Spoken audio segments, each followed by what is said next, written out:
263. Poštovani gledalci, dobroveče, dobrodošli u emisiju Podrinjski specijal. Imam retku priliku da razgovaram sa nekim i da ugostim nekoga u ovom studiju sa kim se baš ne slažem politički. Da ne mislim isto, uglavnom to pričam iz vizure mene kada čitam novine, kada pratim televiziju, pa pratio sam i predsjedničke izbore 2017. godine. Čovek koji, po mom mišljenju, je suviše konzervativan u svojim političkim stavovima, ali to ništa ne znači. Ja sam pojedinac, ali da li to znači da nemamo pravo da sa takvim ljudima razgovaramo, da sa takvim ljudima ja recimo u emisiji Podrinjski specijal ne otvorim neke teme i da se bavimo zabranama. Dakle, ovo je samo doprinos, ova emisija je samo doprinos srpskoj medijskoj sceni protiv cenzure, protiv tame na ekranima, protiv svih zabrana i tako dalje. Miroslav Parović je gospodin, čovek, kažu, najmlađi lider jedne partije u našoj zemlji, Narodnog slobodarskog pokreta, i evo, jedva sam čekao da sa njim sednem ovako tet a tet pred vama i da otvorimo razne teme. Dobar dan. Poštovanje. Hvala na lepom najavi. Kako ste? Evo, nije loše. Šabac, kako vam se dopao ovako na prvu loptu? Pa nije meni na prvu loptu. Često sam ja u Šapcu. Lep je grad. Pre svega je živ grad, što je retkost u Srbiji, to podržavam maksimalno. Obzirom da su ljudi u entuzijazmu mnogo većem nego li, na primjer, u Kikindi, Somboru ili tako nekim severnijim gradovima koji su meni negde po vokaciji bliži. Vama je najbliži Zrenjanin. Tamo sam rođen, tako. Da. I u odnosu na Zrenjanin je Šabac življi grad. Sad, šira javnost je vas upoznala 2017. godine. Mlad ste čovek, ambiciozan, vrlo ste se brzo politički nametnuli, ono što je jako važno, ali šira javnost nekako nije imala prilike da ima neka saznanja o nekim vašim idejama političkim i tako dalje, ali 2017. godine milionski auditorijum po sili izbornog zakona, izbornih pravila je imala priliku da upozna Miroslava Parovića. I onda su mnogi bili skloni da kažu ovo je najtvrđi od onih radikala 90. godina. Kako to komentarišete? Pa mislim da je teško baš bio taj zaključak da sam tvrđi od radikala 90. godina, pošto moja neka politička ideja nije toliko tvrdo nacionalistička. Ona jeste konzervativna, kako ste vi u svom uvodnom delu rekli, ali je ona konzervativna u onom smislu moderne evropske politike. Jer možete pogledati danas širom Evrope, Francuske, Nemačke, Italije, Austrije i tako dalje, da na vlast dolaze ljudi negde profila politike za koju se ja zalažem. A moja politička ideja je evropska politička ideja koja ne podrazumeva evroatlantski koncept kao takav, dakle koja ne podrazumeva dominaciju Amerike nad Evropom, nego koja podrazumeva jednu ideju slobodne evropske politike, pa samim tim i slobodne Srbije unutar toga. Dakle, ja sam i za ideju dogovora u Evropi koji podrazumeva međusobno uvažavanje, međusobni suživot, kako bi rekli, ali protiv ovog nametutog liberalnog multikulturalizma koji se sada presikao duboko u politiku i vidimo dokle to doveo i Evropsku uniju pa i Srbiju kao takvu.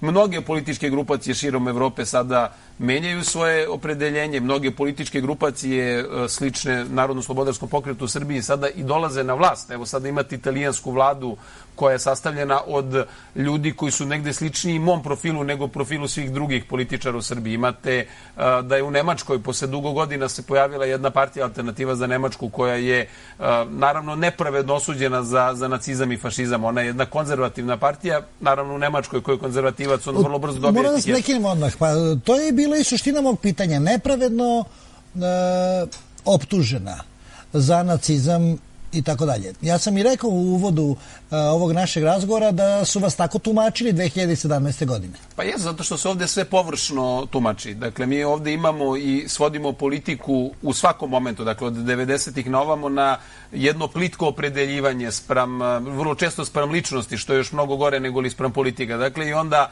vrlo brzo pravimo kliše, vrlo brzo pravimo, da tako kažem, tabue od određenih tema i vrlo brzo svodimo na rovovsku borbu politike. politiku. Dakle, sada imamo rovovsku borbu koja podrazumeva celokupni politički spektar u Srbiji koji je podeljen u odnosu radikalno za ili radikalno protiv Aleksandra Vučića, da je on sada, dakle, težišna figura politike. 90. godine to bio Milošević. U 2000. smo imali jedan period kada smo imali pluralizam za koji se ja zalažem i smatram da je pluralizam zaista ključna stvar za stabilnost jedne države. Jer i ovo što smo pričali u prvom pitanju, dakle, ako imate promene na nivou Evrope i promene na nivou sveta, dakle, da se javljaju drugačiji centri moći i drugačiji centri uticaja nego li što je to bilo, na primjer, tokom 90. godina, jedno normalno društvo, a ja pretendujem da srpsko društvo bude normalno i da bude pristojno i da bude razvijeno i da bude srećno i da bude, što bi rekao narod, berićetno, ali da bi bilo tako mi moramo imati tu vrstu pluralizma, dakle moramo imati političke grupacije koje mogu da sarađuju sa sličnim političkim grupacijama, ne samo na nivou Evrope, nego li sada na nivou čitavog sveta. Jer mi danas imamo pogrešnu postavku da imamo jednu dominantnu političku figuru, jednu dominantnu političku stranku koja pokušava da bude catch-all. A da stvar bude gora i dobar deo opozicije isto to pokušava. Da i on bude catch-all i da u par ličnosti političkih na sceni, da li je to Aleksandar Vučić ili sada Đilas koji se nameće kao dominantan lider opozicije, oni pokušavaju, po mom dubokom uverenju, pogrešno, možda dobro za njih, ali pogrešno po narod, da oni budu nosioci i proevropske i antievropske politike, i prokineski, i antikineski, i proruske, i antiruske, i proameričke, i antiameričke. Sve u jednim ličnostima. To je nemoguće. Dakle, zato je pluralizam dobar. Zato je potrebno da ja kao političar koji sam konzervativac po uverenjima i koji pretpostavljam da je to dobra stvar za Srbiju i naravno i šire, da sarađujem sa takvima, da probam da nametnem i da održavam taj pol u Srbiji. Naravno, ja nemam ništa protiv liberalnih političara kada su zaista sa tim ubeđenjima, dakle i oni imaju svoj centar sa kojima komuniciraju i mi svi treba zajedno da budemo deo jednog političkog spektra, jednog političkog sistema koji normalno funkcioniše. Samo tako će i država Srbije normalno funkcionisati. Sad ja, naravno, pre svega, odnosno pre mene ste vi pomenuli Vučića i Đilasa, nekako sam imao ideju da to ostavimo negde za drugi deo emisije. Ono što mi je sad jako bitno to da naši gledalci negde upoznaju vas i neke vaše političke stavove i način razmišljanja, ali ono što sad mene zanima u tom fonu to je zašto je Evropa od levog centra ipak malo skliznula ka desno? To je jedno pitanje, a drugo pitanje je šta se dešava sa srpskom desnicom po vašem mišljenju? Pa Evropa je prirodno skrenula u pravcu onome kome sada imamo prilike da vidimo. Jer, evo, uzmite posle Drugog svjetskog rata, kada su podeljene zone interesa, kada je zapadni deo Evrope pripao Amerikancima, istočni deo pripao tadašnjim Sovjetima. Dakle, taj hladni rat koji je trajao 40 godina i koji je bio takav kakav je bio, kada se završio padom Berlinskog zida, tada ste vi imali od strane neodgovornih pojedinaca tumačenje da je to tada kraj istorije. Sećate se to? Ja sam tada bio naravno mali, ne sjećam se vremena, ali iz interpretacija mogu da naslutim da su ljudi poput Fukuyame i sličnih govorili ovo je sad kraj istorije. Dominacija liberalne ideje, dominacija Amerike, dominacija Zapada kao ideološkog pogleda na sve će biti trajna. Globalistički procesi će biti nezaustavljivi i tako dalje i tako dalje. I to je tako bilo 10 godina, međutim od onda se desilo mnogo toga. Kina se podigla ekonomski, postala je ekonomska dominantna sila na svetu. Generalno azijske države, ne samo Kina, nego i Indija i Kazahstan i Azerbejdžan i tako dalje su postali moćni finansijski na svaki drugi način. Rusija se vratila na svetsku pozornicu i politički i vojno i ekonomski na svaki drugi način. Amerika je doživjela svoju transformaciju najviše sada pod Trumpom, dakle kada je počela da vodi jednu vrstu blago izolacionističke politike i počela da zatvara sukobe po svetu koje je imala ranije i da prestala da biva taj svetski šerif koji je bio ranije. I dobili ste zapadnu Evropu, odnosno Evropsku uniju, koja je u svemu tome se po mom dubokom uverenju nije snašla. Dakle, nije uspjela adekvatno da odgovori na sve ove izazove koje imate. I danas imate paradoksalnu situaciju da Nemačka, koja je stožer Evropske unije danas, se nalazi raspeta između sankcija koje je uvela Amerika na izvoz čelika, aluminijuma i ostalog što ona proizvodi, odnosno automobila, da budem precizan sa jedne strane i sa druge strane toga što im se nameće da moraju da imaju sankcije prema Rusiji, a to znači da moraju da budu maksimalno stegnuti u odnosu na uvoz jeftinih energenata, resursa i ostalo. Sve to je dovelo da evropska intelektualna elita, s kojom ja dosta sarađujem, kako ste vi rekli, skrene ka desno. Nije to skretanje ka desno, to je skretanje ka jednom kontinentalnom gledanju Evrope. I sada dominantni ljudi u Evropi, govorim sada intelektualci, ali u Evropi, razvijenim državama, politika sledi intelektualce. U Srbiji, nažalost, intelektualci slede političare, što je pogrešno. U Evropi je to drugačije. U razvijenim zemljama je to drugačije. Ti intelektualci danas kažu, Evropa može da bude suverena i stabilna, a mi, sada ubacim tu i Srbiju, dakle, mi isto tako možemo biti suvereni, stabilni, nezavisni, ukoliko budemo deo te jedne integrisane Evrope koja podrazumeva prostor od Lisabona do Vladivostoka. To je više evroazijski koncept nego evroatlantski koncept. Srpska desnica, malo pre ste rekli intelektualci i politika, odnosno ko koga sledi, ali ja moram da primetim, pošto sam imao prilike da razgovaram sa ljudima koji su ipak negde desno, i mogu odgovorno da vam kažem da postoje intelektualci par excellence na srpskoj desnici, odnosno u političkom životu Srbije. Naprimjer, Miloš Ivanović, DSS, to je intelektualac par excellence. Hoću da vas pitam, kakva je saradnja između takvih ljudi, kažete intelektualci, čovek koji je završio na Sorboni, koji jako dobro zna sva ta evropska politička gibanja, ako tako smijem da se izrazim, ali jednostavno ima jasno negde definisan stav. To ne znači da se ja sa tim slažem, nego samo hoću da vas isprovociram da vidim koja je komunikacija na tom nivou. Srpska politička scena je zdrobljena i mi praktično imamo da srpska politička scena ne funkcioniše. Rekao sam već u nekom prethodnom odgovoru. Ako imate jednu... Ali da li vi sarađujete? Pa sarađujemo, naravno, ali smo dominantno uhvaćeni u jednu, po mom dubokom uverenju, zamku tih catch-all varijanti. Dakle, vi imate vladajuću koaliciju, vladajuću stranku, koja je catch-all partija, koja pokušava da bude i levica, i desnica, i proevropska, i proruska, i sve ono što imamo prilike da vidimo. Sa druge strane, sad pokušavate i sve vreme se pokušava napraviti pandan takvoj vladajućoj većini koji je isti takav. Ja mislim da to nije dobro. Mislim da nije dobro ni ovo što radi vladajuća struktura, ni taj pokušaj imitacije vladajuće strukture. Pokušavam da kažem da se okolnosti menjaju i nas će zateći okolnosti i mi ćemo doći zaista u poziciju. Ja se toga plašim. Iskreno se plašim, kao mlad čovjek se plašim, kao čovjek koji je ovdje napravio svoju porodicu, koji ovdje planira da živi bez obzira što sa diplomama i ostalim što imam i sa, da kažem, znanjima i iskustvima koje posjedujem, mogu da živim bilo gde u svetu, dakle, na mnogo organizovanijim i srećnijim mestima nego što je Srbija, ali kao srpski patriota, nacionalista ili kako god hoćete to da nazovete. Dakle, ja želim da Srbija ne dođe u poziciju koju se našla 89. godine. 1989. godine naša scena, politička, intelektualna, kulturna i sva druga, nije prepoznala da se jedna epoha, jedna paradigma politike završila i da nastupa neka nova. Mi se tada kao društvo i kao nacija nismo snašli. Zato smo dobili probleme 90. i 2000. godina. Zato smo dobili sankcije 90. a pljačkašku privatizaciju 2000. godina. Danas, ja sam potpuno uveren da se mi krećemo ka istom, dakle da se kreće svet ka promeni paradigme. Da bismo se mi kao društvo, kao narod snašli u tome, mi sada moramo imati pluralizam. Ali zdravi pluralizam. Dakle, nemoguće u jednoj ličnosti da imate i liberala i konzervativca. Nemoguće u jednoj političkoj grupaciji da imate i nekoga ko se zalaže za NATO i nekoga ko se zalaže za vojnu neutralnost i nekoga ko se zalaže za radikalnu saradnju sa Rusijom. A to sada imate i u Vučićevom taboru i u ovom drugom taboru koji se pravi. Ja mislim da to nije zdrava osnova, iako će oni narodu probati da objasne da je jako bitno da mi imamo komunikaciju sa svima i rad sa svima. Sve ja to vas razumem. Ja negde to mogu da onako, da se kolokvijalno izradim, skapiram. Međutim, šta meni nije jasno? Dobro, ako sve to mislite i radite to što radite u političkom smislu, što ste onda jednog trenutka ušli u koaliciju? Uopšte nije bitno na kom nivou sa Vučićem, odnosno Srpskom naprednom strankom.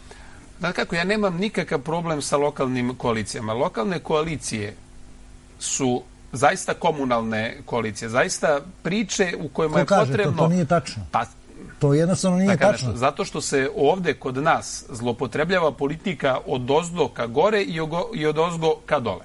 Pa onda po potrebi je lokalna koalicija komunalna, a kada je drugačija potreba, onda se proglašava nacionalnom pričom, onda se proglašava za sve ono što danas imamo prilike da vidimo. Evo, čitao sam danas u jednim novinama priču oko Paraćina. Gradonačelnik Paraćina tvrdi da hoće da se bavi samo lokalnom politikom i da su oni na izborima bili samo zbog lokala i ja se sa time saglašavam i kao takvo podržavam. Međutim, 10 dana pre toga je imao i nacionalnu politiku, žalbe Evropskoj komisiji i tako dalje i tako dalje. I šta je tu problem? Obe stvari su politički gledano ispravne. Dakle, nemam ja problema s obe stvari. Nisam ljubitelj internacionalizacija pitanja, ali razumem. Ali shvatate, i opozicioni i pozicioni političari se ponašaju kako im odgovara. Nekada proglašavaju nešto komunalnom koalicijom, nekada nešto nacionalnom. Ja sam pravio sa naprednjacima, ali i sa drugima. Dakle, nemam samo koalicije na lokalnom nivou sa Srpskom naprednom strankom, komunalne dogovore. Dakle, ako smo u Aranđelovcu išli na izborima, to su bili posljednji izbori na kojima smo učestvovali, išli smo sa radikalima i sa tamo nekim lokalnim i regionalnim grupama i bili smo drugoplasirana stranka na tim izborima sa 40%. A šta će tu sa svojom politikom Srpska napredna stranka? Ne, ona nije bila. Mi smo tu bili krajnje opozicioni Srpskoj naprednoj stranci i ostali smo krajnje opozicioni Srpskoj naprednoj stranci. U mojoj rodnoj opštini, Sečanj, mi smo najopozicionija partija Srpskoj naprednoj stranci, a inače Srpsku naprednu stranku u toj opštini čine preletači iz Demokratske stranke. Ceo odbor DS-a je prešao u Srpsku naprednu stranku. Tako da ih i nije teško biti protiv njih. I tako imate na sijaset mesta. Ne znam, u Beloj crkvi smo učestvovali sa jednom lokalnom inicijativom. U nekim gradovima, evo kao što je Šabac, jesmo učestvovali sa naprednjacima. I ja nemam problem što se tiče lokalnih koalicija i u budućnosti tako da nastupam na mestima gde se proceni da postoji zajednički interes. A šta je zajednički interes, recimo konkretno u Šapcu, da vaši ljudi, po znacima navoda vaši, stranački ljudi, iz vaše stranke budu sa naprednjacima u Šapcu? Šta je tu interes? Pa, pazite, vi u Šapcu imate jednu te istu vladajuću garnituru već 20 godina. Možda i jače. Dobro, i šta je interes? Zasigurno od 2000. godine na ovamo. Ali to je volja građana, nije nasilna. Nisam ja to ni rekao da je nasilna. Građani Šapca su tako hteli, dobro. Voljom građana postoji ta vlast već 18 godina. Dobro. Moja logika je bila, ok, ajde da pokušamo da vidimo da li postoji i drugačije volje u Šapcu. Pokazalo se da je koalicija u kojoj smo mi bili predvođena naprednom strankom na tim izborima lokalnim u Šapcu izgubila. U krajnjem ishodu. U krajnjem ishodu, dakle. I vi sada imate vlast u Šapcu koja je drugačija, ali ono što je i na što sam ja jako ponosan kada se tiče Šapca i generalno moje partije. Čovek koji je odbornik u Šapcu, Ivan Petkovski, koji je ušao na listi koalicije napredne stranke i drugih partija koje su tome bile, za razliku od nekih poslanika naprednjaka ili nekih drugih mnogo bližih vladajućih partija u Srbiji, nije preleteo kod pobednika. Ostao je dosledan i kaže imam i svoje kritike i svoje pohvale za lokalnu vlast. Kao što i ja imam i svoje kritike i svoje pohvale, ne samo za vlast u Šapcu, nego i za svaku drugu sredinu. Evo, mogu da kažem veliku pohvalu za račun šabačke vlasti, to je ta ideja da referendumima na lokalu, u mesnim zajednicama i u delovima grada usmeravate politiku, usmeravate investicije, usmeravate generalno kretanja u gradu. To je jako pohvalno. To nigde drugde nemate u Srbiji i ja lično kao čovek, kao političar se zalažem za što više te neposredne demokratije. Sa druge strane, evo vi ste neko ko razmišlja o imidžu. Imidž Šapca, šire gledano, dakle evo ja koji nisam odavde, koji o Šapcu slušam iz priča drugih, najviše Šabac prepoznatljiv po tome što se priča da je grad automafije. I ja sam na taj deo ukazivao. Ali on se ne priča, ali izvinite, molim vas, o automafiji. On je kao takav percipiran. Kažu da ne postoji stvar... Koliko godina već unazad? Dozvolite, nije od juče. Pa, otprilike koliko koegzistira to sa pričom koliko je aktuelna vlast u Šapcu. Pa to nije tačno. Ja vam kažem, automafija u Šapcu je postala poznata krajem 70. godina. Ja vam kažem šta odnosno, postoji... bila je jugoslovenski centar automafije. Ja vam kažem šta postoji kao percepcija. To nije tačno. Ne mora da znači da je tačno. Kao što nije tačno da sam ja... Hoće da kažete da je Zelenović izmislio automafiju u Šapcu ili Đinđić. Čekajte, kao što nije tačno da sam ja pro-Vučićev političar, ali postoji percepcija o tome. I ja sam je svestan.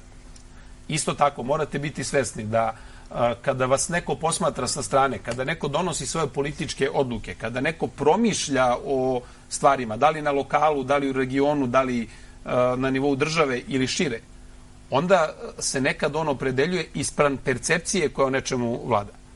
Ja sam Šabac uvek posmatrao, u stvari do skora posmatrao kao dominantno grad u kome glavnu reč vodi jedan drugi političar, a ne gradonačelnik, a to je Dušan Petrović. I ja sam opoziciono nastupao... A što samo Dušan Petrović, Sovranje i Čovenjegić i to je?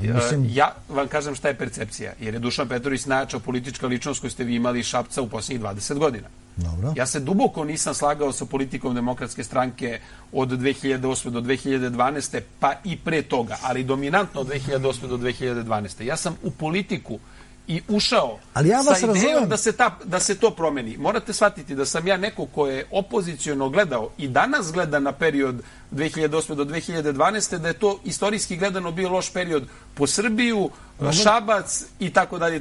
I ja sam zato nastupao u koaliciji, odnosno partija je zato nastupala u koaliciji protiv sve što kažete, ja vas apsolutno razumem. Ja ne mogu da kažem da vi niste u pravu sa stanovišta čoveka koji zastupa tu i takvu politiku nacionalnog konzervativizma. Naravno da vama negde levi centar i nije politički po volji. Ja to sve razumem.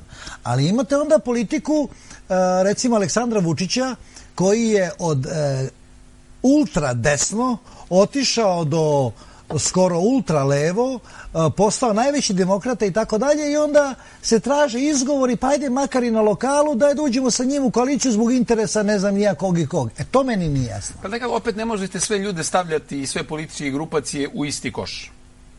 Evo, na primer, skorašnji slučaj izjave Ane Brnabić za nemački časopis Welt, u kome ona rekla kako je Kosovo bilo Srbija i kako za Srbiju kompromis nije da Kosovo bude sastavni deo teritorije. Otprilike, parafraziram sada šta je rekla. Mi smo jedni od retkih koji smo se pobunili protiv toga. Dakle, čak ni ove, ajde da kažem vrlo uslovno, po znacima navoda, navodno prave opozicione stranke nisu preterano reagovale u odnosu na to, zato što negde mnoge od njih u potaji isto tako razmišljaju. Dakle, da i za njih Kosovo nije sastavni deo Srbije. Dakle, mi smo reagovali. Jedini smo, sad vam tu pokušavam da vam dođem do poente, jedini smo od svih partija koje na bilo kojem nivou imaju nekakvu koaliciju s naprednjacima, koji se radikalno suprotstavljaju takvoj politici oko Kosova. Ja sam spreman, mislim to i dosadašnje stvari pokazuju, a vidjet ćete i u perspektivi da je tako. Dakle, da se oko ključnih strateških državnih stvari maksimalno sukobljavam sa centralnom vlašću bez obzira na posljedice, što ja i radim. Oko ovih lokalnih komunalnih stvari, izvinite, oko toga da li je tih rasprava ko je koliko para ukrao, ko je koliko zgrnuo, ko je bio tajkun ranije, ko je tajkun sada. Pa toga imamo i na republičkom nivou. Pa takve rasprave imamo i u Skupštini. Ne, ali toga hoću da kažem, ali to za mene kao političara nije dominantna politička tema, iako o tome ljudi najviše pričaju. A znate zašto to za mene nije dominantna politička tema? Zato što kad bismo to krenuli da grebemo oko toga, onda bismo došli do poražavajućih stvari, da su isti ljudi bili perjanice režima, da ne idemo šire, od 2008. do 2012. i od 2012. do danas. Isti biznismeni, isti, evo imate ovog iz Šapca, Farmakom. Pa je li on bio jedan od dominantnih, da kažem, tajkuna, kako se to kolokvijalno narodu zove, od 2008. do 2012. za račun tada vladajuće garniture? On je to i danas. Nije tačno, uhapšen bio čovjek. Pa tako je, ali njegovi kasniji nastupi, hvalospevi o vladi vam govore da je on to i danas. Da, oduzeli su mu i šećeranu i rudnike i tako dalje. Ako je nepravedno stečeno, to je dobro, ali ja vam kažem šta je on rekao u medijima. A još nemamo pravosnažnu presudu. Druga stvar, imate ličnost, ima neki, pominje se, ja ga ne znam imenom i prezimenom, Neša Roming, tako ga zovu. On se provlači od Bus Plusa do danas. I sad ja kad bi ušao i bavio se kao političar tim stvarima koje su po mom mišljenju trivialne u odnosu na ove suštinske državna pitanja, onda bi se u toj šumi izgubili, a onda bismo krenuli da poredimo, pa da li su ovi malo gori od ovih ili malo bolji od ovih. Da li ovi kraduckali, a ovi mnogo kradu? Tako je. Da li je politika taj dnevni brlog svakodnevnih rasprava ko je koliko koga zaposlio, da li je neko nekom namestio tender i to, što je bitno svakako, ali što po mom dubokom uverenju ne sme da određuje glavne tokove politike. Glavni tokovi politike su za Srbiju da li i na koji način se odnosimo u odnosu na Kosovo i Metohiju, i ja to ne govorim sada kao nacionalista, samo govorim kao neko ko se principijelno drži zakona, ustava i svega onoga na čemu jedna pristojna država postoji. Kako se odnosimo u odnosu na NATO, kako se odnosimo u odnosu na Srbiju u regionu, kako se odnosimo u odnosu na konstituisanje države Srbije kao takve.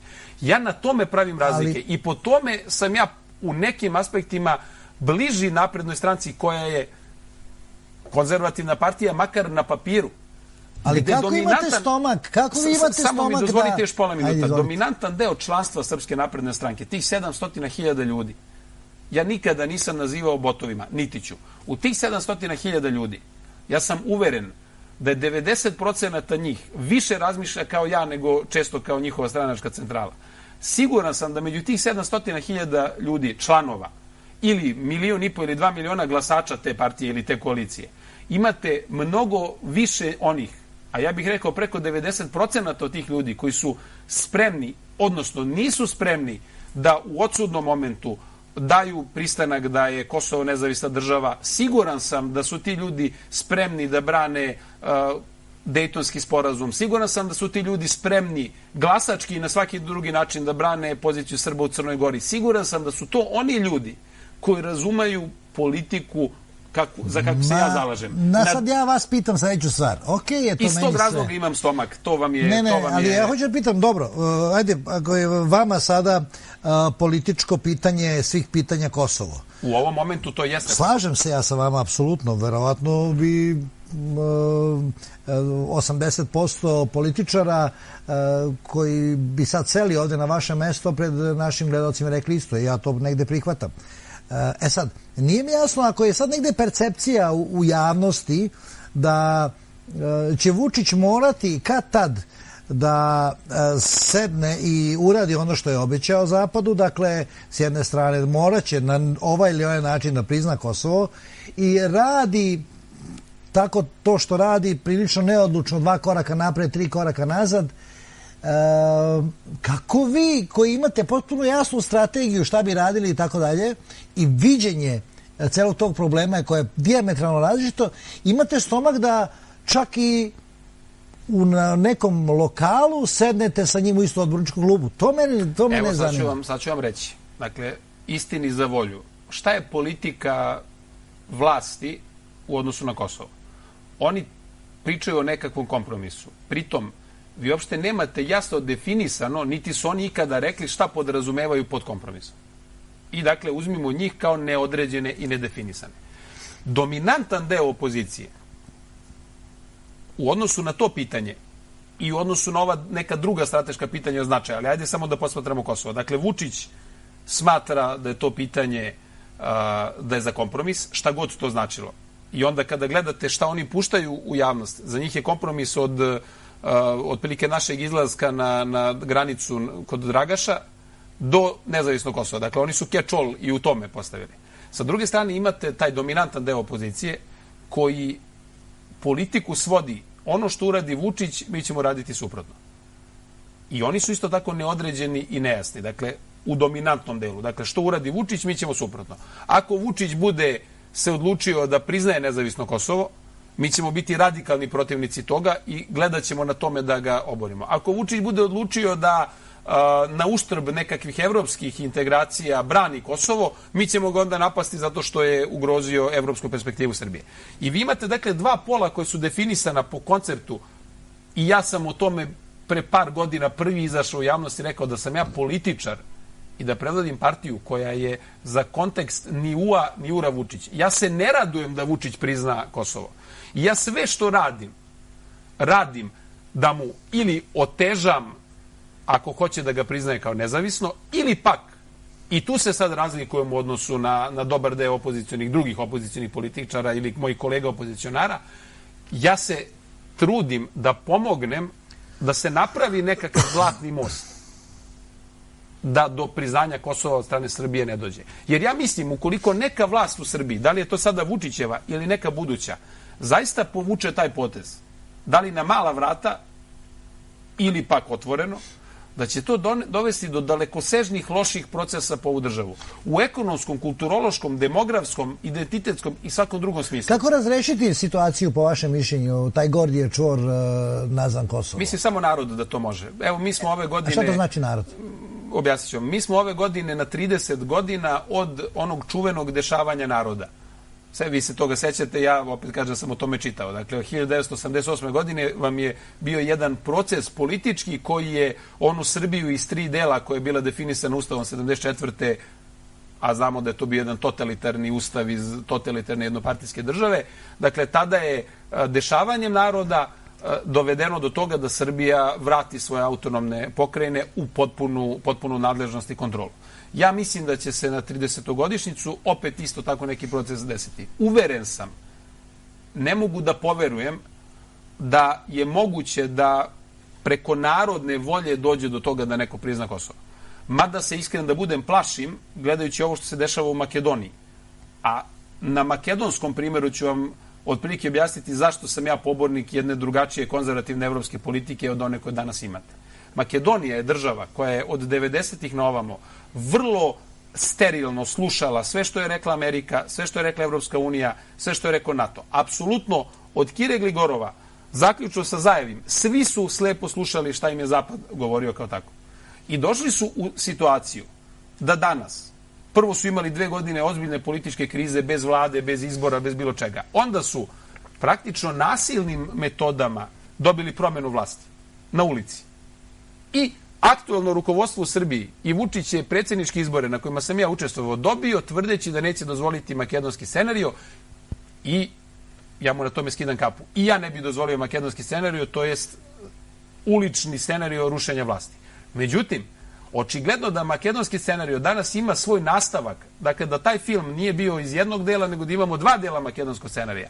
Drugi deo makedonskog scenarija, onog koga se ja pribojavam da bi mogao da se primeni u Srbiji, i evo sada javno pozivam Vučića i vlast da ne dozvoli ni taj drugi deo makedonskog scenarija, odnosno tog loše režiranog filma, a to je da ste dobili koji način rešavanja imena Makedonije. Dogovor 2 premijera, Zajeva i Ciprasa. Taj dogovor je uz fanfare, uz talambase, uz zaglušujuću buku potpisan mimo volje i grčkog i makedonskog naroda. Onda ste dobili da, bez obzira što se predsjednik Makedonije protivi tome, on je čovjek izopšten, proglašen ludakom, koji govore ljudi ustav ne dozvoljava ovo, on je čovjek pa ti si lud, ti si retrogradni političar, nego su otišli u Skupštinu. A onda su u Skupštini ratifikovali, Skupštini Makedonije ratifikovali sporazum bez dozvoljavanja rasprave o tome. Dakle, vi ste imali samo glasanje kao u jednopartijskom sistemu, znači glasali su samo bez rasprave. Pa to se često dešava i u našoj skupštini. A onda su rekli da će referendum... Mnogo zakona se dešava... Da će referendum o tome biti za 3 ili 4 meseca. Dakle, šta je makedonski scenario 2? Uz fanfare potpisati neki navodno istorijski sporazum. A šta to Vučić radi drugačije nego što su radili makedonska skupština? Ako on bude išao ka tome, mi moramo uključiti... On već to radi, već mesecima radi unazad. Ne, on igra... Na mala vrata, dozvolite. Vi ste sami rekli da on radi jedan korak vamo, drugi korak nazad. Da li je tačno? Vi mi ispravite, možda ja lažem, evo lažem pred gledalcima. Da li nam mala vrata gura probne balone, neki nebitan zakon, neki nebitan zakon koji upravo po tom makedonskom scenariju propušta u Skupštinu bez rasprave i kaže to je... Ne, to ne. Što se tiče zakona o Skupštini, Skupština nam je toliko devastirana u posljednjih N godina unazad. Znate od kada je Skupština devastirana kao institucija? I vi ćete se možda uvrediti što ću vam ja to reći sada. Od Bodrumske afere, od onog momenta kada je navodno demokratska vlast u toj zemlji, 2003. godine, Nedu Arneris teleportovala u Bodrum i nazad. To je srušilo instituciju Skupštine. Naravno i ono spaljivanje 5. oktobra 2000. godine je započelo, ali ovo je dotuklo integritet Narodne skupštine. Znam, ali 5. oktobra se desio narod. I vi od onda, vrlo je upitno koliko se desio tada narod, koliko se desila CIA. Vrlo je upitno kako će se desiti narod na 30 godina na Kosovu. Ja ću vam reći, to će biti prirodan proces. 5. oktobar je u delu bio prirodan, u onoj krađe izvodbi je bio neprirodan. Dakle, 5. oktobar da je bio nenasilan, da se završio drugim krugom izbora na kojima bi Koštunica pobedio bez problema, on bi onda bio dan za slavljenje. I to bi bila stvar za slavljenje. Ja sam bio za to. Pa nema drugog kruga kada je Koštunica dobio u prvom krugu, nema nameštanja. To je vrlo upitno. Vi danas dani nemate, čak ni DOS ne priznaje do kraja. Kad su se posle posvađali, onda su tvrdili da Koštunica ipak nije pobedio pravilno, nego da imao tih 49%. No to je sada istorija. Ja vam kažem da je Skupština devastirana kao institucija u kojoj sedi, evo, Meho Omerović, za koga se dokazalo da je čovjek krao u Frankfurtu. On je i dalje neko ko će možda odlučivati u ime svih nas da li je Kosovo nezavisna država ili nije. Hoću da vam kažem, dakle, da smo mi došli do toga da smo sve institucije potrošili. Nije to radio samo Vučić, mada i Vučić troši institucije i on ih je sveo samo na sebe. Institucije se troše od 2000-te na ovamo. Milošević, čiji ja nisam veliki fan, ali Milošević je vrlo često, u stvari po pravilu, se uvek sklanjao iza institucija. Uvek je postojala neka skupština na kojoj ste imali ozbiljne odluke, ozbiljne rasprave. Često ste imali da Milošević i ne uspe da progura nešto svoje. Setite se kada ima onaj plan 93. ili 94. ja sad već i zaboravio tačno, pa kada, vezano za Bosnu, pa kada Skupština Republike Srpske nije usvojila plan koji je Milošević gurao. Dakle, vi ste imali Miloševića kao legalistu i ja sam legalista po svom uverenju, ali sam duboko realan čovek. I shvatam da od lokalnog nivoa do republičkog nivoa, a pričali smo i o lokalu i republici, nemate previše ljudi od integriteta u institucijama. Od skupština do izvršne vlasti itd. itd. I da će po krupnim pitanjima, i ja se za to zalažem, narod morati da da svoj sud. Da li je to referendum? Da li je to peticija, da li je to plebiscit, da li su to izbori za neku novu ustavotvornu skupštinu, da li su to vanredni izbori, ali mi ćemo u jednom momentu, i to vrlo brzo, morati da dođemo do trenutka kada zaista narod će biti doveden do toga da kaže, dobro, ako sam ja za to da Kosovo dobije stolicu u Ujedinjenim nacijama, ako sam ja za to da to znači da je Kosovo nezavisna država, ako sam ja za to da to posle toga znači otvaranje procesa u Republici Srpskoj i tako dalje, ja ću onda glasati za one opcije koje se zalažu za to. Ako nisam za to, glasat ću za ove druge. Ali zašto se onda vi, kao čovek koji ima jasnu političku viziju i ideju oko Kosova, i sad ste dali neke zamerke koje ja tumačim kao suštinske ustavne zamerke, dakle, okej, dozvolite. Rekli ste, lokal nema preveliki uticaj, ljudi na lokalu nemaju preveliki kredibilitet i tako dalje. Dakle, zašto se u vašem programu... Ljudi u institucijama nemaju preveliki kredibilitet. Slažem se ja. Dakle, ali zašto se onda u vašem političkom programu negdje ne može, ili ja bar to nisam, vi me odmah ispravite, primetio, nalazi ta decentralizacija? Nalazi se. Mi imamo ozbiljan predlog oko jedne društvene i nacionalne odgovorne decentralizacije. Dajte, ubedite me za neke stvari. Naša ideja vezana za decentralizaciju i dekoncentraciju vlasti u Srbiji podrazumeva da ne bude sve u Beogradu. Dakle, naš je čak bio radikalan predlog da izmestimo vojnu upravu u Niš, da izmestimo policijsku upravu i ministarstvo u Kragujevac, da izmestimo čak predsjedništvo u Novi Sad. Da na taj način pokušamo, kao što su neke druge države uradile, evo imate Crnu Goru, na primjer, gde imate da predsjednik se ne nalazi u Podgorici, nego se nominalno nalazi u Cetinju, čime oni na neki način pokazuju ili pokušavaju da pokažu neku tradiciju svoje vlasti. Mi smo po sličnom principu rekli da smatramo da je jako važno da lokal sam po sebi ima veće ingerencije, da lokal sam po sebi ima mogućnosti da se udružuje u regionalne projekte, čak i, da kažem, regionalne autonomije zajedno sa drugim lokalima. To čak i Ustav prepoznaje kao takav. Da, na primjer, pitanje oko regionalne deponije, Šabac, Loznica i ne znam još koji svi gradovi, da to mora da bude jedna zajednička inicijativa, da putevi moraju da budu zajednička inicijativa i da država kao takva ne sme da bude na ovaj način centralizovana. Evo, na primjeru Niškog aerodroma, više puta sam o tome javno govorio, ne možemo mi da dođemo u poziciju kao država, odnosno ova vlast kao vlast koja je reprezent države, da je maksimalno senzitivna prema tome da, na primjer, u Bujanovcu neko iznese albanske zastave, što je mimo zakona, Ustava, što je krivično delo, ili pak u Novom Pazaru turske zastave, i da širom zatvorenih očiju posmatramo neke negativne procese i, na primjer, u Kanjiži, gde je mađarska većina i tako dalje, a da u Nišu ljude koji protestuju, možda i neutemeljeno, ali smatraju da je taj aerodrom njihov, da njih proglašavamo ludacima, izdajnicima, stranim plaćenicima i ostalo. Znači, ne možemo imati takav odnos. I ja nisam za takav odnos. Ja sam apsolutno čovek koji je za decentralizaciju i za svođenje politike na dva koncepta, slobode i odgovornosti. Dakle, sloboda kao takva mora da bude zastupljena, i ime moje partije je Slobodarski pokret, i u medijima, i u vršenju vlasti na lokalu, i u vršenju funkcija kada vas neko izabere, da li ste direktor, da li ste ministar, da li ste i tako dalje, ali ta sloboda mora biti ograničena odgovornošću, pre svega prema zakonu, ustavu, državi i svemu drugome. Pa onda ne možete da dođete u poziciju da premijerka kaže u intervju nemačkom prestižnom časopisu da ne možemo da budemo u politici Kosovo je Srbija, citiram je, i da smo ranije imali retrogradnu politiku Kosovo je Srbija i tačka, i po njoj Kosovo je bilo Srbija. Tako je rekla u intervju Veltu, a nepuni godinu pre toga se zaklela u Narodnoj skupštini, dakle narodu se zaklela, i tek zakletve u svom sastavnom delu ima i rečenicu da će se svim silama boriti da Kosovo i Metohija budu u sastavu Republike Srbije. I dakle ljudi, u ovom slučaju je to sad Ana Brnabić, ali ja nju uzimam kao paradigmu, ona se zaklela narodu, na ustavu, na svemu onome što čini konstitutivnost jedne države. A onda radi suprotno. Jedino narod nju može da oslobodi te zakletve, ukoliko bude zaključio da mu je to u interesu.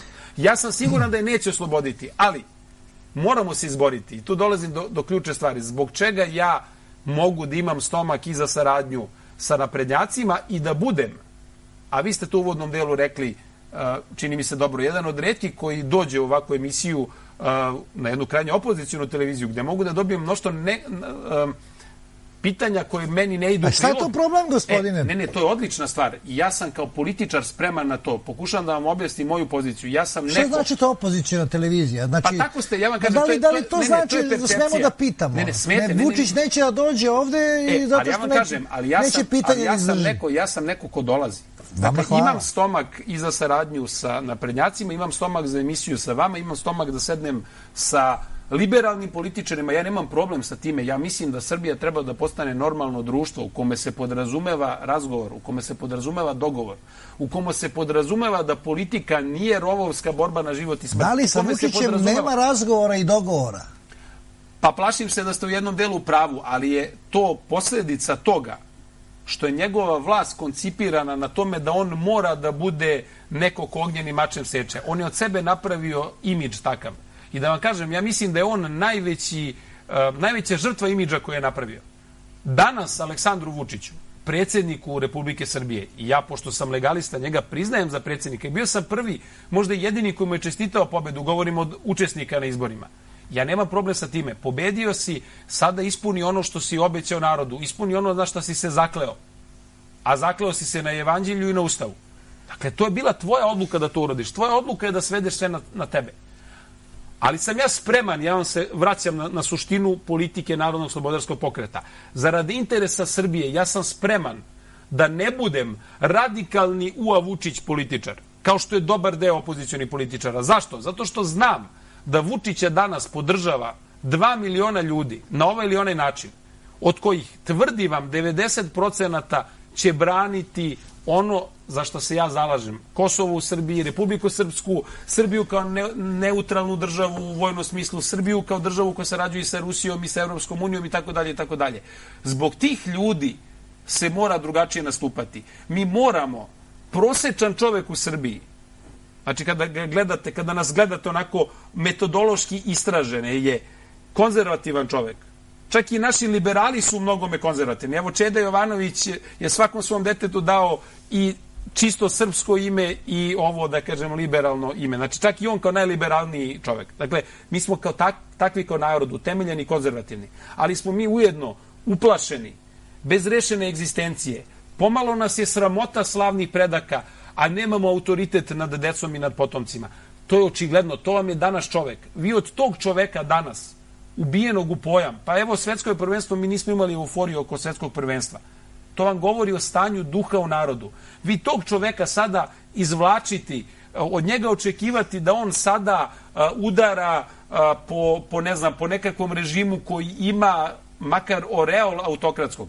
To je iluzorno, to je nemoguće. Vi ga morate izvesti. Zaboravit ću da ga postavim. Ajde. Pola minuta mi treba. Vi ga morate, tog uplašenog čoveka, izvesti na teren gde će on nastupiti principijelno i gde će on nastupiti tako da nije ušao u konfrontaciju sa samim sobom od pre mesec dana. Jer vi imate ljude, ja ću vam to ponoviti, koji su do pre mesec dana na svim izborima od 90-ih na ovome, na primjer, glasali za opciju koju pripada Vučić, da li u Radikalima, da li danas ovom Novoj.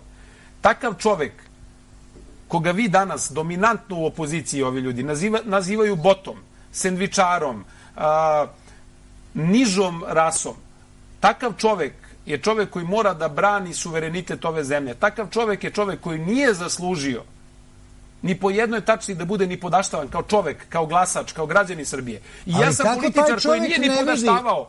Pa zato što nisu svi na intelektualnom nivou visoko. Kao što nisu videli ljudi koji su 90. godina. Znate, Demokratsku stranku, ja ću možda reći jeres, ja sam možda bliži po uverenjima izvornoj Demokratskoj stranci nego svemu onome što danas imate na političkoj sceni. Pa ja sam prvi koji je podržavao logiku Đinđićevu, govorim sada. Evo uzmite medije pa gledajte. Dakle, ja sam prvi u javnost vratio i Đinđićevu ideju da je oko Kosova ključna stvar povezati procese Republike Srpske i Kosova i ne dozvoliti da se odvoji. Zoran Đinđić je 2003. godine na toj politici izgubio i glavu. Ali je to bila 2003. godina, 2018. godine to realna politika. Da li je realna politika? Dozvolite sada ja prekinem. Ali samo da glasači Demokratske stranke nisu verovali da će glasanjem za Đinđića ili Koštunicu dobiti Vesića, dobiti sve ono što su dobili posle toga. Nisu verovali, a dobili su. Iako su bili na intelektualno višem nivou, obrazovno višem nivou nego danas. Realna je, da li je realna politika da, malo pre ste rekli, 2003. godine je bilo jedno, isto to 2018. možda može da prođe. Siguran sam da može da prođe. Sad dozvolite.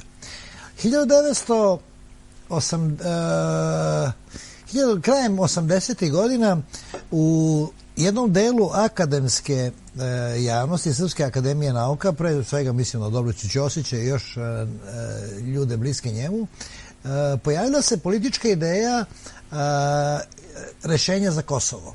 Kosovo podeliti. Sever Srbiji, jug, šta bude i kako bude, da se jednostavno ugasi vatra i tako dalje. Danas, to je bilo naravno proglašeno kao najveća moguća politička jeres. Da je to bilo ko uradio, ja sam siguran i razgovarao sam sa političarima koji su bili baš i predsjednici i tako dalje. Kažu da, ja bih visio sad na Terazijama. Ali danas mi sad čujemo od Dačića, čujemo od ljudi koji su jako bliski Vučiću i tako dalje, da čak ta ideja može ponovo u političkom smislu da zaživi. Dakle, podela Kosova, hajde da se lepo rastalimo, kako kažu klinci, i da idemo svako svojim putem i da jednostavno ugasimo to žarište na Balkanu. Kako vi to tumačite i ta ideja danas posle, evo recimo, 30 godina? Znate kako, to je legitimna ideja sa stanovišta političkog promišljanja. Međutim, tih krajem 80-ih, kako ste rekli, je jedna bila koncepcija sveta. Od onda do danas, u tih 30 godina, se mnogo toga desilo što je sada promenilo mogućnosti koje stoje pred nama kao narodom. Znate, vi pre 30 godina niste imali Republiku Srpsku. Danas je imate. I Republika Srpska danas je takođe ugroženi deo srpskog etničkog, kulturološkog, državnog i kako god hoćete dela. Da. Đinđić je dobro percipirao te 2003. godine. Kosovo. Da li je dobro Dobrica Ćosić, to sam vas pitao? Ja vam kažem, tada, tih godina je to možda moglo da se sprovede. Ali, pošto se desilo od onda do danas još sijaset stvari, kažem, stvorila se Republika Srpska, promenile su se međunarodne okolnosti. Danas, kada bismo ulazili u priču oko podele Kosova i kada bi se to stvarno realizovalo, što je pritom, mislim, nerealno, zato što to neće dozvoliti pre svega Amerikanci.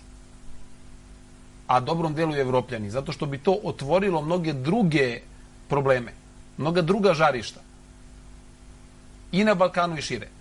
Nama jedini način danas što možemo da uradimo je da spregnemo dva procesa, zaista onako kako je Đinđić govorio, da su Kosovo i Republika Srpska sistem spojenih sudova. Republika Srpska je garant zamrznutog konflikta u Bosni. Republika Srpska danas je garant toga da na teritoriji Evrope nećete imati čistu muslimansku zemlju, protiv čega je cela Evropa. I ove konzervativne snage u Evropi koje dolaze na vlast su upravo, na moju žalost, antimuslimanske. Zašto kažem na moju žalost? Mi sa muslimanima, moja majka je rođena u kraju iz srednje Bosne, dakle Srpkinja iz Bosne koja je odrasla sa muslimanima. To su komšije. Ja nemam ništa protiv njih. I žalim što postoji sada takav antimuslimanski proces širom sveta. Ali on je opet logičan i realan zbog svega što se desilo. Dakle, neće Evropa dozvoliti čisto muslimansku zemlju u Evropi. To je jasno. Republika Srpska je garant da Bosna neće biti čisto muslimanska država. Dakle, ona je garant zamrznutog konflikta tu. Mi taj garant moramo da iskoristimo i da kažemo, dobro, ako smo se mi žrtvovali kao narod, da budemo garant multikulturalnosti i toga da Bosna je građanska, a ne čisto muslimanska država, onda nemojte od nas tražiti da sa druge strane pristanemo na to da je Kosovo nezavisna država. Dozvolite nam, i to je stav moje političke grupacije Narodnog slobodarskog pokreta i moj lično, dozvolite nam, tražimo da Kosovo i Metohija ostanu u političkom sastavu Srbije. Institucionalno je vrlo jasno da su razgraničeni delovi gde žive Srbi i gde žive Albanci. To već sada imate. Ali nemojte od nas tražiti taj krajnji potez da kažemo da mi priznajemo ili dajemo saglasnost da Kosovo i Metohija uđe u Ujedinjene nacije i da na taj način sebi oslabimo poziciju u Bosni, dovedemo u opasnost Republiku Srpsku kao takvu, da se ona institucionalno utopi u multietničku Bosnu i Hercegovinu, gde bismo mi kao narod izgubili.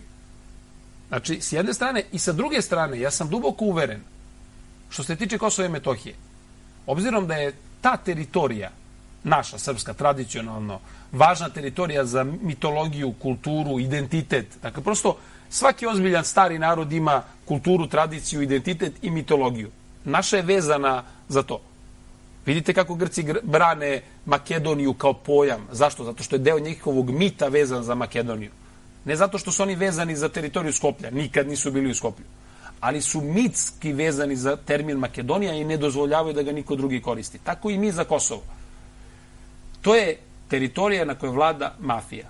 To je teritorija koju je dobila šiptarska mafija da bi mogla da bude distributer droge širom Evrope. To je njihova uloga danas. Svaka mafijska tvorevina ne može dugo da traje. Može da traje 10, 15, 20, možda može da traje jedan vek. Ali Šiptari na Kosovu, Albanci na Kosovu, ne prave institucije. Oni to ni ne znaju. Jer oni nikada nisu bili državotvorni narod. Njima je državu 1912. godine napravila Austro-Ugarska. Napravila, postavila im Nemca za vladare i rekla vi ste sada država. Dakle, nemaju tu ideju državotvornosti koju, na primjer, imamo mi Srbi kao narod ili Grci ili drugi stari narodi. Oni će u perspektivi, kako vreme bude prolazilo, obzirom da ne grade institucije, da ne grade privredu, da nemaju kulturu autentičnu. Nemojte mi reći da je albanska kultura sa Kosova gej film koji su prikazivali na ovom festivalu Mirdita. To nije autentična kultura tog naroda, jer je oni na kraju krajeva i nemaju. Prosto tako je. Pa ne bi se baš složio sa vama da Albanci nemaju svoju kulturu, izvinite, molim vas. Ja vam govorim za ovaj kosovski deo. A to je drugo. Govorim vam za kosovski deo, ja se vrlo jasno definisao. Dakle, Albanci su potpuno jedna druga stvar. To narod Srbiji mora da zna da Albanija i Kosovo nemaju veze sa vezom, da se oni ne podnose međusobno, da oni uopšte nisu u harmoniji i ljubavi, oni su u maksimalnom sukobu svake vrste. Ali ja sam siguran, zašto vam ja to govorim, zašto nam ta ideja, koju neko zove zamrznuti konflikt, možemo je zvati kako god hoćete, ta ideja je spasonosna za nas, jer je kako vreme bude prolazilo, jasno je da će naša pozicija kao naroda i države rasti, da će pozicija Šiptara sa Kosova padati, jer mafija ne može dugo da se održi, konkurencija je tu mnogo veća. Već sad imate latinoameričku mafiju koja, na primjer, u Švajcarskoj preuzima primat od Albanaca. Super, ja se tome radujem. Što Albanci manje para zarađuju od droge na zapadu, to će imati manje novca da investiraju u lobiranje, to će imati manje novca da održavaju onako krhki socijalni mir tamo. Da, ali to I nije politika. koju mi treba to nije politika, to je čekanje, šta će mafija između sebe da uradi. To je politika. Vezivanja Republike Srpske i Kosova. Jasan stav. Ljudi, Srbija... Nisam to rekao. Srbija je... Nego čekati sad da će Latinoamerikanci preuzeti posao... To se dešava. Pa šta vam je? Pa čekajte, pa to vam je život. Pa uzmite nekoga ko se bavi biznisom. On napravi svoj koncept i onda radi, naravno, nije da čeka da se nešto desi, nego aktivno radi na tome da utiče da se dese povoljne stvari po njega. Tako i mi, kada vežemo Kosovo i Republiku Srpsku kao dva procesa, neodvojiva, i kada time dovedemo da svet baš ne može da kaže, dobro, sad vama uzimamo i Republiku Srpsku i Kosovo. Ne može. Moglo je to 90-ih da nam se uradili 2000-ih, ali danas ne može, zato što se danas svet promenio, od toga smo krenuli. Danas vam to neće dozvoliti ni Kina, ni Rusija, ni Turska. Danas vam to neće dozvoliti ni Nemačka. Pa i Nemačka zna danas, politički gledano, da ako je zatvore južni koridor, ovu jugoistočnu Evropu, i ukoliko ovde bude dominacija Amerikanaca tolika, koliko danas je imate u Albaniji, Crnoj Gori, Hrvatskoj, pa i na Kosovu i Makedoniji, tu Nemci nemaju šta da traže. Dobro, zašto onda Vučić ne razmišlja kao vi? Da li ste ga pitali nekada? Pa da vam kažem nešto, ja mislim da Vučić razmišlja i u tom pravcu. To se vidi po nekim njegovim izjavama. Vraća vas sve vreme na moju političku ideju. Ja sam spreman da i u ovakvim javnim nastupima ukazuje vlasti u Srbiji da postoji i drugačiji put. Oni su se možda zaputili pogrešno, ali to je njihov problem. Mene zaista ne interesuje da li će Vučića oboriti za godinu dana ukoliko ne pristane da potpiše taj pravno obavezujući sporazum. Big deal. Pa šta? Neka smene i posle Vučića, nek dođem ja posle Vučića, nek smene mene. Nek posle mene dođe Zelenović i Šaca, pa nek smene i njega. Mi takvu politiku moramo da vodimo, da se neke stvari podrazumevaju da niko neće uraditi. A onda ćete imati politički pluralizam... A to Boris Tadić nije hteo da uradi.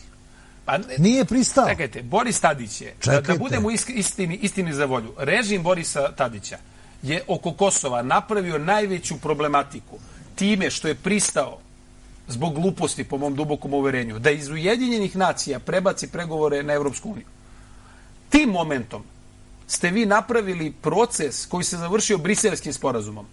I tu nema nevinih. Niti je nevin Tadić, niti je nevin Vučić. Odnosno, niti je nevin Jeremić i cela ta ekipa tada, niti je nevin Vučić, Dačić i ostala ekipa koji su to nastavili. Tu nema nevinih.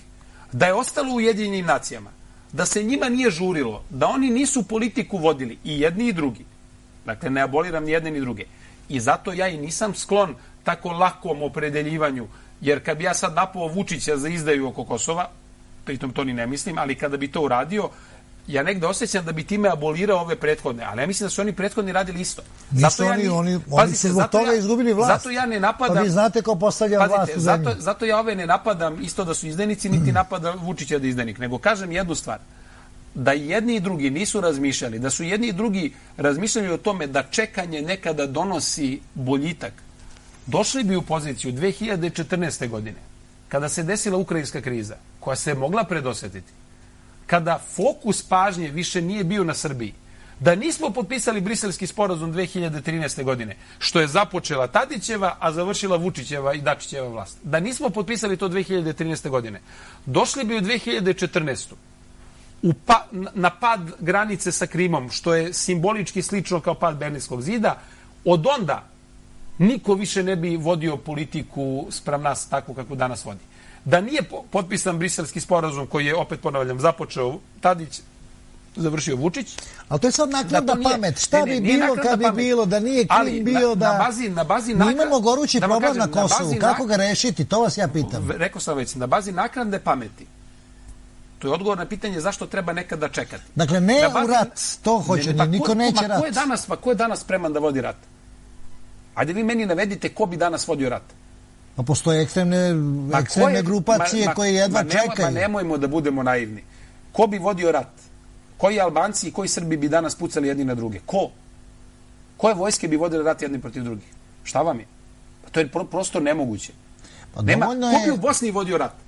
Koga biste vi sada našli? Koliko muslimana biste našli danas za rat? A sad zamislite vi poligon recimo odličan prostor, Južna Srbija i Kosovo, tuku se neki drugi Rusi i Amerikanci. Time nas zastrašuju, pa to je normalno.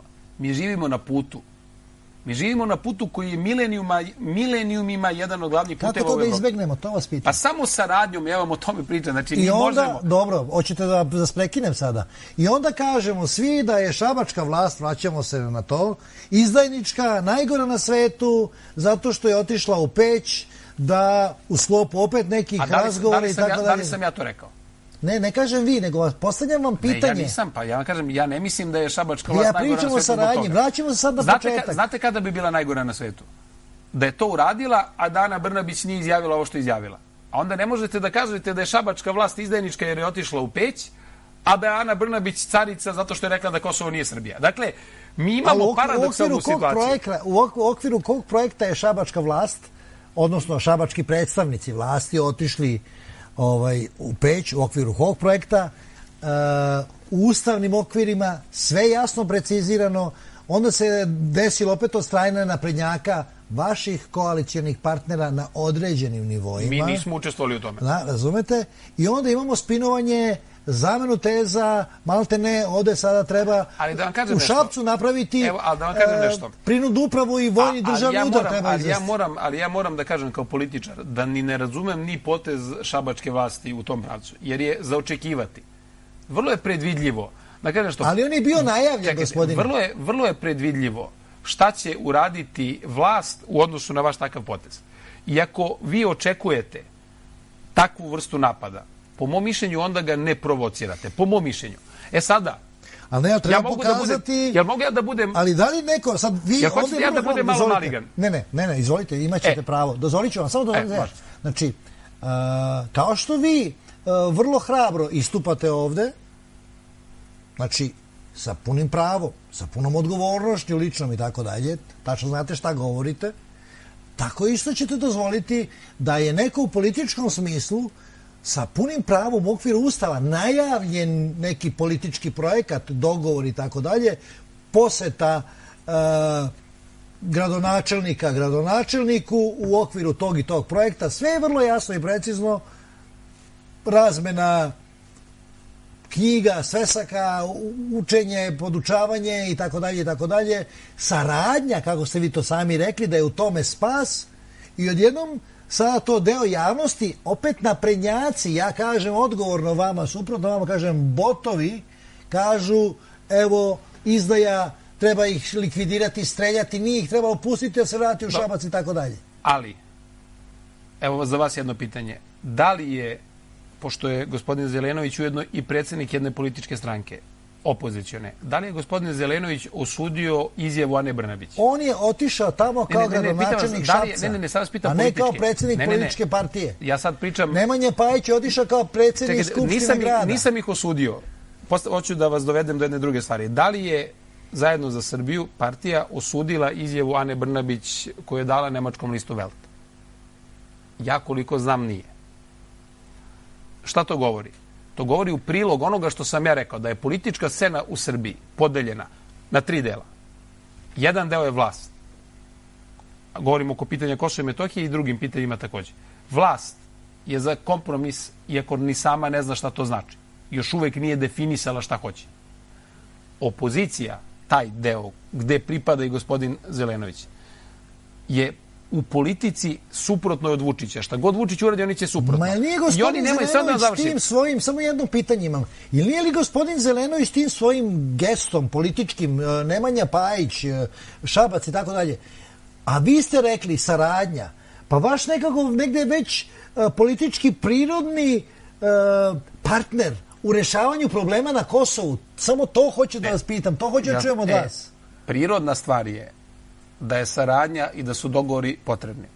Ali isto tako, kada znate šta je tema, šta je ključna stvar, šta je ključna stvar na kojima će se lomiti budućnost srpske politike, mi ćemo u toku ove godine ili s početka naredne ući u nešto što se zove postkosovski deo srpske politike i uopšte države Srbije kao takve. Ja radim da taj postkosovski deo bude sa zamrznutim konfliktom. Dakle, sa nečemu što nije definisano kao nezavisna država Kosova. Neko drugi radi da taj postkosovski sistem bude bez Kosova u Srbiji. Ko to radi? Rade mnogi iz vlasti, mnogi iz opozicije. Dakle, ali sigurno je da će biti postkosovski. Ako je to glavna tema, po mom dubokom uverenju, onda ne provocirate i ne dajete mogućnost da vam neko ruši poziciju pre vremena. Nisam siguran, dakle politički sad razmišljam, nisam siguran da li je taj potez šabačke vlasti bio pametan. Nisam siguran. Nisam ga osudio. Ali da li vi znate podatak, politički, ne znam, vjerojatno znate, vjerojatno ste informisani. Dakle, da li vi znate da Peć je u istoj situaciji političkoj na Kosovu, dakle, kao i Šabac u Srbiji. Dakle, tamo su, ajde da se izrazim, rugovini ljudi, nažalost, Ibrahim Rugova danas, kogod je nama smetao, po znacima navoda nama, Srbima, smetao 90. godina kao... Pa nije nam smetao nikada, on je bio partner srpskim vlastima. Pa naravno, ali taj čovjek je bio jako liberalan i jako normalan u odnosu na Haradinaja, Tačija i tako dalje. Oni su bili teroristi, kriminalci. Mi Peć imamo, znači, u političkom smislu potpuno identično kao i Šabac u Srbiji. I šta je problem? U okviru projekta evropskog, međunarodnog projekta, gde imate dozvolu ambasada i Rusa i Amerikanaca i tako dalje. Da li to prosječan čovjek u Srbiji razume? Mislim da ne, to je problem. Ali zašto se onda imputira preko botova naprednjačkih da je to najveći, a vi kažete nema botova? Ma ima botova, ali je loše. Pa zašto onda ne edukovate, gospodine? Ali nemojte, čekajte. Ali zašto vi ne edukujete ljude? Ja kažem, nemojte 2 miliona ljudi koji glasaju za jednu opciju, koji su pritom čestit i dobar deo ovog naroda. Vi znate da nemojte ih gurati od sebe, time što ih nazivate botovi ili već kojim sendvičari ili već šta su sve izrazi. Ne treba to raditi. Kao što ne treba ni ove ljude koji glasaju za Zelenovića, Pajića i ostale nazivati izdajnicima zato što su njihovi predstavnici otišli u Peć. Jer to radi predstavnici vlasti u Beogradu. Jer su Srpska lista je u vladi ili u poluvladi na Kosovu. Da li vi, gospodine Paroviću, ali se postavlja pitanje šta su motivi? Slažem se. Da li vi možete, recimo, ovako? I ja sam vrlo skeptičan. Ja sam skeptičan prema motivima, ja vam moram reći. Skeptičan i prema motivima Ane Brnabić i svih koji stoji iza nje i sa njenom izjavom u Veltu i prema motivima šabačke vlasti. Mislim da su razmišljanja i jednih i drugih ista. Znate što oni rade? Svi šalju poruku na sve strane. I svi šalju poruku i kažu mi smo spremni da budemo drugačiji, pa vlast kaže od ovih prethodnika koji su bili takvi kakvi jesu, a ovaj deo opozicije kaže od ove vlasti koja je takva kakva jeste.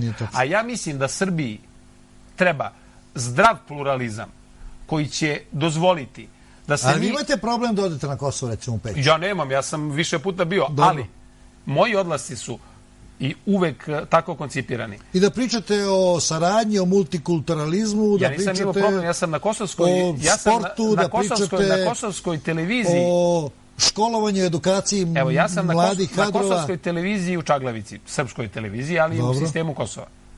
Pričao o tome da je Ramuš Haradinaj kriminalac i mafijaš. Pričao o tome da ja mislim da saradnja Srba i Albanaca treba da ide na sljedećem principu, da ni srpska ni albanska majka zasigurno nisu srećne da vide svoje dete koje je član kriminalne bande koja prevozi drogu od Prištine do Niša, pa od Niša do, na primjer, St. Galena u Švajcarskoj. Nisu srećne. Niko normalan, ni u Beogradu, Šapcu, Novom Sadu, Peći, Prištini, Kosovskoj Mitrovici ili gde god. I onda ubiju najvećeg Srbina od prostoru Olivera Ivanovića. Nije rad da vidi svoje dete u kriminalnim bandama. Kriminalne bande vladaju Kosovom.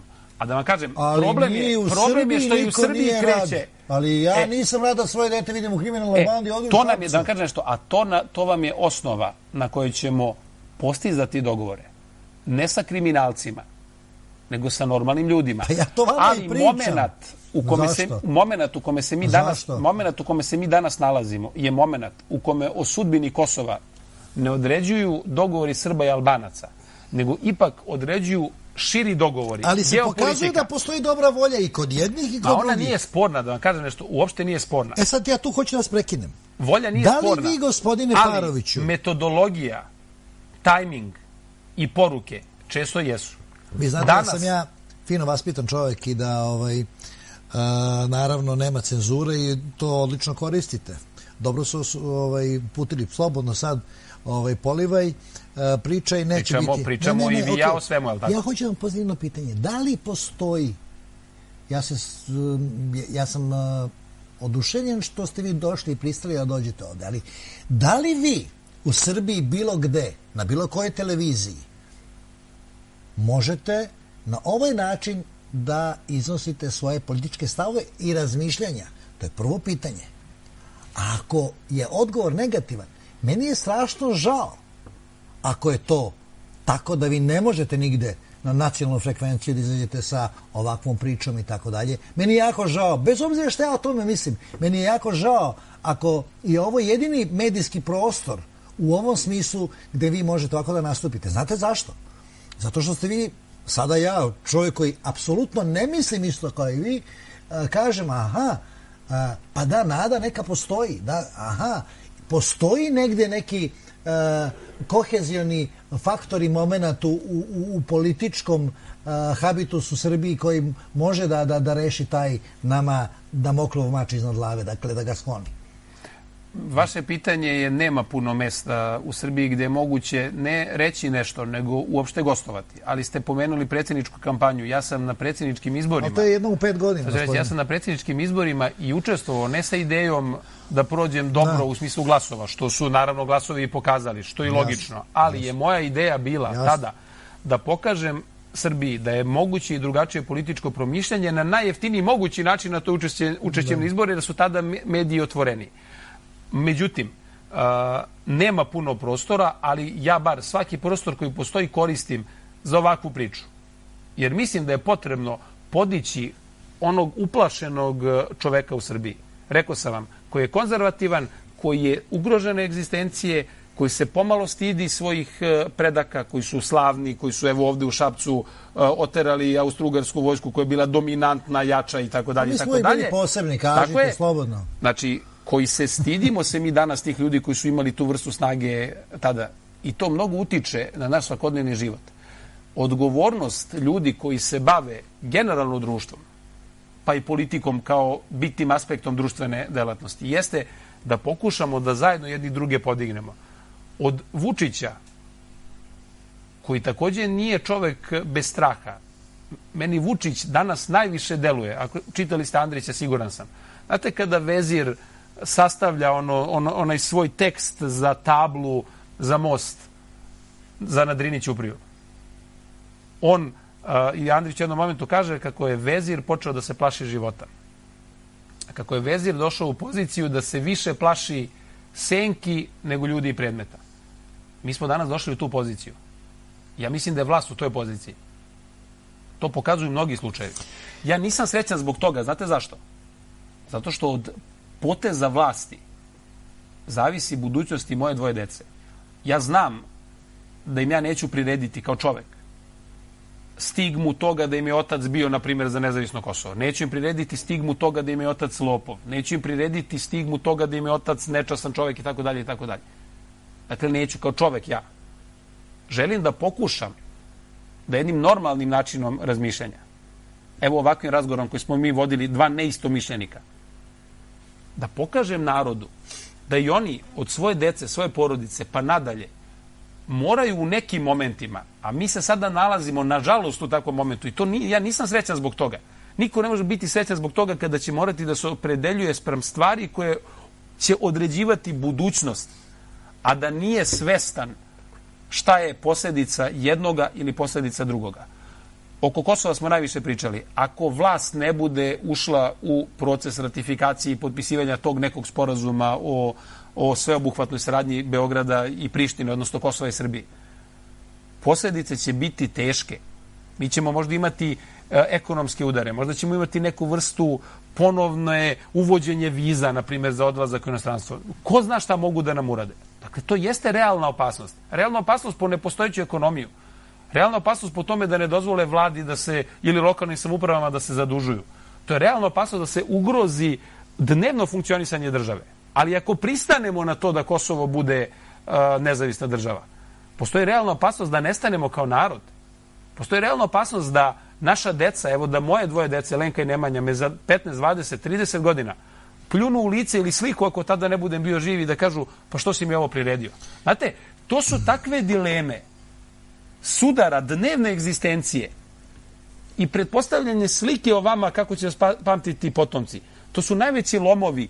Da li u Veziru o kome je pisao Andrić i za to dobio Nobelovu nagradu, da li u glavi Aleksandra Vučića ili u mojoj glavi, a siguran sam i u glavi drugih političara i odgovornih ljudi u ovoj zemlji. To su ozbiljne dileme. Kada je takva situacija, onda nam je lekovit ovakav razgovor, lekovit pluralizam i u razmišljanju i u politici i u svemu drugom. Lekovita podela odgovornosti. Lekovito je sve ono što dovodi do konsenzusa. To je lekovito. To je potrebno. Ali zašto se to ne dozvoljava? Pričao sam o Makedoniji. Neko ovde hoće sukobe. Nekome ovde odgovaraju građanske podele. Nekome ovde odgovara kolumbijski model države. Nekome ovde odgovara, ne u Srbiji, nego na celom Balkanu, stabilokratija kao deo demokratskih procesa. Nekome ovde odgovara ovo što mi imamo. A taj neko nije građanin Srbije. Taj neko nije srpski nacionalni interes. Nama to ne odgovara. Moramo se kao narod izboriti za drugačiju Srbiju. A to nije izboriti se samo protiv Vučića. Ovde se treba izboriti protiv logike. Prvo, koja je postavila Vučića, koja je pre toga postavila Tadića, koja je pre toga postavila mnoge druge ljude koji su vodili sličnu politiku. Moramo postaviti logiku koja kao protiv teže onome što je bilo od 2008. do 2012. ili danas. Od 2008. do 2012. sve lokalne samouprave su skoro u Srbiji bile pod vlašću Demokratske stranke, kao što su sada skoro sve pod vlašću SNS-a. Zašto je to? Da li vam to govori nešto i o stanju društva? Da li vam to govori nešto o tome da svi hoće da idu uz pobednika? Nažalost, da. To vam govori o stanju onog uplašenog čoveka, vraćam se na početak priče, koji je ugrožene egzistencije, koji se plaši budućnosti, koji se kao vezir u Andrićevom delu plaši života. To je grozno vreme u kome živimo. Ali bez obzira što je grozno vreme u kome živimo, ne znači da za godinu, 2, 5, da naša deca neće doživjeti bolje. Mi smo dužni da im ne skratimo mogućnost da žive bolje. To je naša obaveza kao roditelja, a ako ste političar, onda vam je obaveza prema državi i naciji, obaveza prema zakletvi koju dajete, obaveza prema biračima koji za vas glasaju. To bi trebala da bude politika. Ja sam za to. To u ovom momentu prepoznaje manje od 1% stanovništva koliko mi dobijemo na izborima glasova. Ali mi istrajno na sve izbore republičke od par godina, par ciklusa unazad smo izašli samostalno. I svaki put nismo prošli dobro. Ali ja ću opet nastupati tako, zato što sam siguran da će u jednom momentu, a to će biti ova naredna godina, kada se dese svi ovi procesi koji su krenuli, onda će narod potražiti stabilne, normalne, pristojne, ljude koji ih nisu vređali, ljude koji ih nisu delili. Nažalost moju, mi smo jedni od usamljenih političkih grupacija ove zemlji koja se nikada nije bavila tom vrstom podela, koja nikada nije bila gruba, koja nikada nije bila opredeljena na borbu na život i smrt sa političkim neistomišljenicima i koja je bila spremna da se dogovori oko normalnih stvari, da li komunalnih koalicija, da li nekih centralnih državnih, sa bilo kime ko državi, narodu misli dobro. Došli do samog kraja emisije. Hvala vam puno. Da li sam hvala vama na gostovanju. Pa niste, izdivanili smo se, pošto ste vi rođeni u Zrenjaninu, pa da iskoristimo taj izraz odande.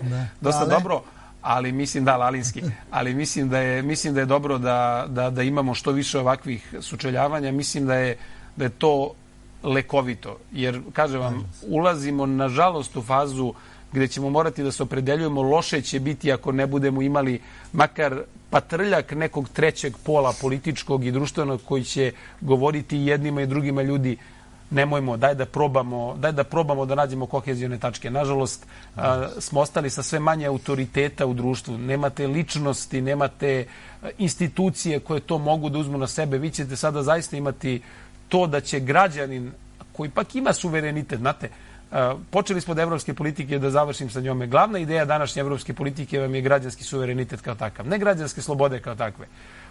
To je bilo u ranijem sistemu. Danas sve ove grupacije s kojima mi sarađujemo, od Le Penove partije, koja se transformisala, koja je sada postala partija desnog centra, ne više radikalne desnice, do ovih italijanskih partija, do Štraheve partije u Austriji, itd., itd.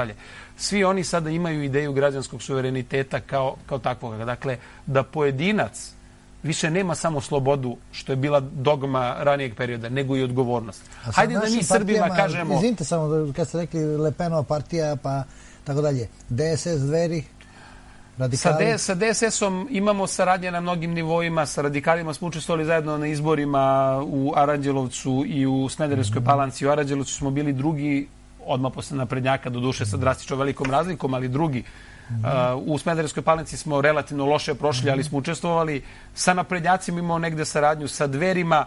Znate, postoji jedna vrsta nekog ličnog našeg odnosa, jer sam ja bio jedan od osnivača pokreta Dveri, pa smo se razišli neke 2012. godine, ali isto tako po mnogim pitanjima oko Kosova i Metohije imamo relativno slične stavove. Dakle, ja nemam problem saradnje vrlo široko politički gledano. Moja partija nema tu vrstu problema. Kažem vam, zato što je naša osnovna ideja ne da komšiji crkne krava, ne da se nešto loše desi jednom da bi mi skočili, nego hajde da probamo da se svima nama ipak desi nešto dobro, a uveren sam, i evo nek to bude moj zaključak, u narednih nekoliko godina, kada se razreše ove neke dileme, ja se nadam da će one biti razrešene tako kako odgovara mom pogledu na svet, konzervativno. Ali kako god da se završi, taj postkosovski deo srpske politike će biti više povezan sa institucijama i više povezan sa normalnim funkcionisanjem. Jer normalni svet funkcioniše ne tako kako smo mi funkcionisali svih ovih godina od 2000. na ovamo. Normalan svet funkcioniše. Moderne korporacije, firme, nevladine organizacije, političke stranke, sportska društva, šta god, funkcionišu po pravilima, po zakonima i po normama koje su opšte prihvaćene. Ostaci prethodnog vremena koje mi vidimo i u Srbiji i na nivou čitavog Balkana, nažalost, ili ovog dela koji oni zovu Zapadni Balkan, će se završiti i to će biti prostor onda za nas koji smo ipak malo drugačiji, za nas koji nemamo lažne diplome, za nas koji smo, evo kao ja, student generacije na elektrotehnici, i kao takav sam ja u politici. Dakle, kao neko ko mogu da odem u bilo koju drugu državu. Mogu, evo, Nemci plaču za kadrom kakav sam ja. Pa vi u Šapcu imate lažne diplome među odbornicima, među vašim koalicionim partnerima. Imate i među vašim koalicionim prijateljima. Imate među hiljadama građana u Srbiji koji kupuju. Imate da medicinske sestre kupuju diplome, podlaze u Nemačku. Imate... Sve to imate. Doktorate, bre, ja pričam o tome. Kažem vam, i kod jednih, i kod drugih, i kod trećih. Evo imate... Sada će biti ja imam isto. A nemojte mi reći, a čekajte, nemojte mi reći da je Mali kao paradigma toga. Pretpostavljam da ste njega uzeli. Ne pričamo o Mali, ma kakav Mali? Pričamo o Birmančeviću, pričamo o Pajiću. Čekajte, prešao je put... Lokalnim drmatorima ovdje. Lokalne ne znam, zaista. Ali uzmite ovo, od Demokratske stranke i od vlasti Đinđićeve, pa do danas Mali je takođe konstanta. Ne možete reći da li je bio nečastan 2002. kada je bio zamenik direktora Agencije za privatizaciju ili je nečastan danas. Ja o tome pokušavam da kažem. Ovde nema puno nevinih. Možda smo najneviniji mi novi koji smo se pojavili na političkoj sceni.